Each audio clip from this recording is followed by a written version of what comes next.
الحمد لله نحمده ونستعينه ونستغفره ونؤمن به ونتوكل عليه ونعوذ بالله من شرور أنفسنا ومن سيئات أعمالنا من يهده الله فلا مضل له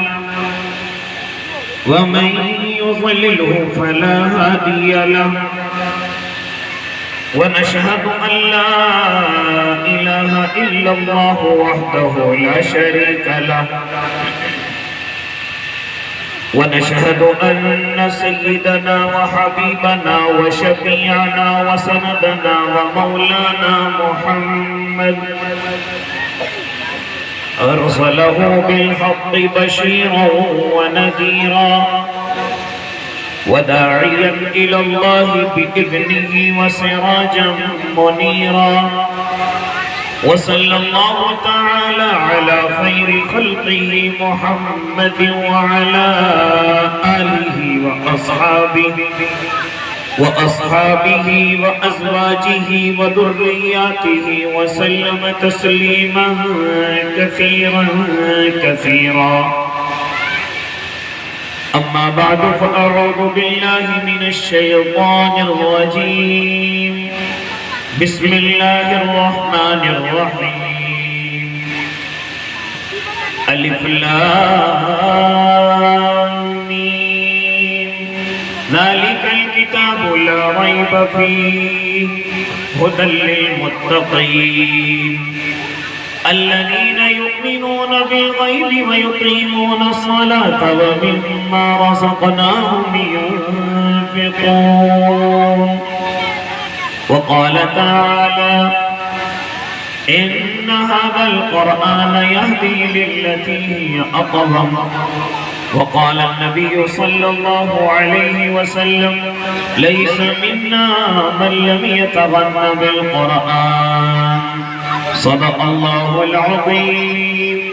وصدق رسوله النبي الكريم ونحن على ذلك من الشاهدين والشاكرين والحمد لله رب العالمين لائق تعظیم و حرمت اس لیے قرآن ہے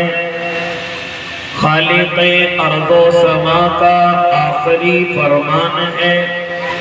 اس صحیفے کی صحیفوں میں الگ ہی شان ہے اس کے ایک ایک لفظ میں عرفان ہی عرفان ہے باوقار علماء کرام معزز سامعین عظام عزیز دینی بھائیوں بزرگوں نوجوانوں اور معصوم بچوں آواز اگر پہنچ رہی ہے تو پاکیزہ اسلامی مائیں اور بہنوں اس وقت میں عزیزم محمد شعبان سلمہ ان کی محبتیں پہلی مرتبہ آپ کے اس گلشن میں حاضری کا شرف بخش رہی ہیں اسٹیج پر حضرت مفتی فیضان صاحب اور ناظم جلسہ دیگر اور بڑے بڑے اکابر یہاں تشریف فرما ہیں مختصر سے وقت کے لیے حاضری ہوئی دعا کریں اللہ صحیح کہنے کی اور ہم سب کو اس پر عمل کرنے کی توفیق عنایت فرمائے ابھی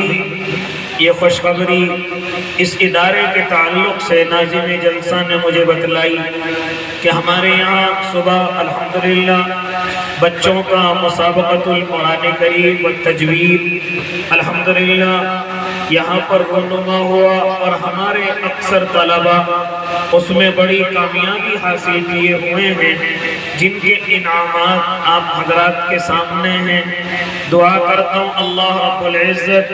یہ تو اس مدرسے کا مسابقہ ہے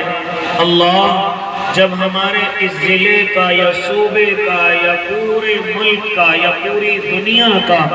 اگر اللہ مسابقہ ہو تو اس میں ہمارے اس مدرسے کے طلبہ بھی حصہ لیں اور وہ دن بھی آئے کہ اللہ ان بچوں کو کامیابی اور کامرانی نصیب فرمائے. ان بچوں کو اللہ رب العزت نیک صالح عالم اور باعمل بھی بنا دے. اللہ کے نیک بندوں، یہ مسابقۃ القرآن کریم کے ذریعے سے بھی اللہ کے ان بندوں میں اور خاص طور سے ان مخصوص بندوں میں جو اللہ کے قرآن کو پڑھنا چاہتے ہیں، جو اللہ کے قرآن کو اللہ کے مطابق اور اللہ کو راضی کرنے کے مطابق پڑھنا چاہتے ہیں، تو ان کے لیے سب سے آسان طریقہ یہ ہے کہ بچوں میں آپس میں مسابقہ کرا دیا جائے، آپس میں مقابلہ کرایا جائے. اور یہ مسابقہ، یہ مقابلہ کوئی گناہ نہیں ہے، بلکہ بچوں کی حوصلہ افزائی کے لیے اور بچوں کی ترقی کے لیے مجھے اور آپ کو یہ قدم اٹھانے چاہیے. اور یہیں پر بس نہیں، یہ انعام تو ہو سکتا ہے مدرسے والوں کی طرف سے ہو، میرے اور آپ کی طرف سے ان طلباء کے لیے انعامات ہونے چاہیے، ان کے استادوں کے لیے انعامات ہونے چاہیے، تاکہ یہ آنے والے وقت میں میرے اور آپ کے طلباء، میری اور آپ کی معصوم طالبات آگے قدم بڑھائیں، ان کی حوصلہ افزائی ہو. یہ اللہ کے قرآن کو اس قدر خوبصورت پڑھیں کہ پوری دنیا میں پذیرائی ہو، پوری دنیا میں ان کے تعریفات ہوں. یہ تبھی ہوگا جب میں اور آپ حوصلہ افزائی کریں گے. جب گھروں سے حوصلہ افزائی ہوتی ہے، جب اپنے خاندانوں سے حوصلہ افزائی ہوتی ہے، تو اللہ کے نیک بندوں پھر آگے قدم مضبوطی کے ساتھ بڑھتے ہیں.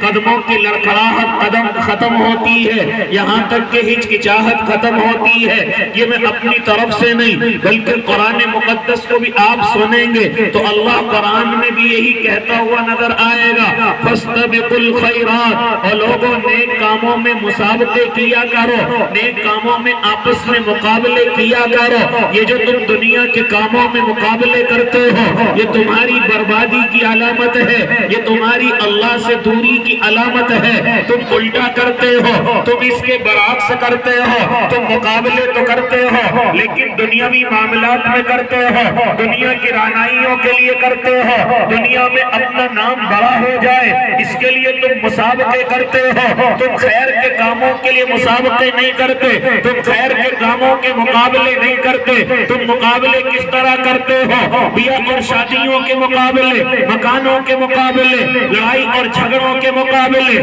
ایک دوسرے کو نیچا دکھانے کے مقابلے، اپنی ناک اونچی کرنے کے مقابلے، اپنی مونچھ اونچی کرنے کے مقابلے. اس نے ایسا مکان بنایا، میں اس سے خوبصورت بناؤں گا. اس نے ایسی شادی کی ہے، میں اس سے بڑی شادی کر کے دکھاؤں گا. اس کے بیٹے کو بڑا چیز شادی میں ملی ہے، میں اس سے بڑی جگہ شادی کر کے لاؤں گا. میں اور آپ دنیا میں مقابلے کرتے ہیں، دنیا کے لیے مقابلے کرتے ہیں. قربانی اللہ کے دین کے لیے دی ہے، میں اس سے زیادہ قربانی کیا میں اور آپ صحابہ کو نہیں دیکھتے کہ کس طریقے سے آپس میں دین میں مقابلہ کرتے تھے، کیسے مسابقے کیا کرتے تھے. اگر خرچ کرنے کی باری آتی تو صحابہ آپس میں مقابلے کے لیے تیار رہتے. کبھی حضرت عمر